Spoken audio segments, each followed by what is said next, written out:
তালের পিঠা বানাই। কার কার পছন্দ তালের পিঠা?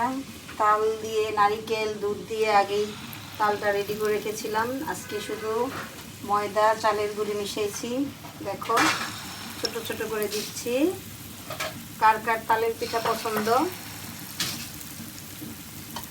এটার সাথে নারিকেল মিক্সড করে দিয়েছিলাম। যে যখন তালটা জাল দিয়েছি তখন তালের সাথে দুধ, নারিকেল, গুড় দিয়ে রেখেছিলাম।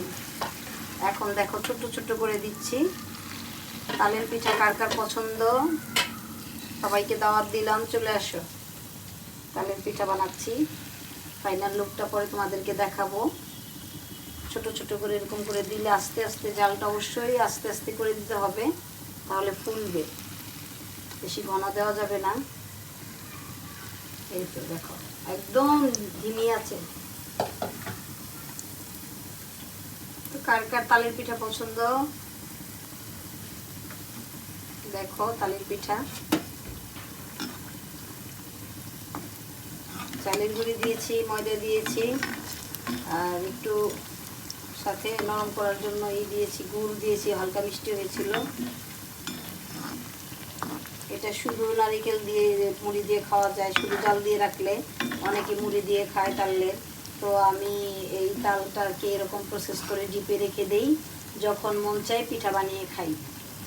এই দেখো কি সুন্দর হচ্ছে তালের পিঠাগুলো, সফট। আজকে একটু সফট বানিয়েছি, অন্যদিন আর একটু ক্রিস্পি বানিয়েছিলাম আরেকবার।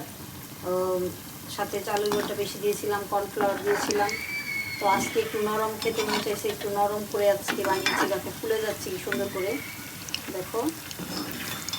তো আমি এখন উল্টিয়ে দিচ্ছি।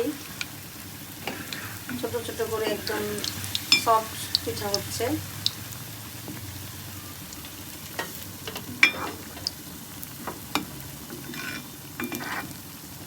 এইভাবে সবসময় যদি ঘরে রেখে দেওয়া যায়, যখন যেটা মন চায় খাওয়া যায়। আমি কাঁঠালও এরকম করে রেখে দিতাম, তো কাঁঠালের পিঠাও খেতাম। তো আজকে তালের পিঠা খেতে মন চাচ্ছে, তো অল্প কিছু তালের পিঠা বানাচ্ছি। আমার হাজব্যান্ড খায় নাই এখনও তালের পিঠা এই বছর, তো আজকে এই জন্য বানালাম। হাজব্যান্ড আসলে খাবে বাসায়, গরম গরম বানাচ্ছি।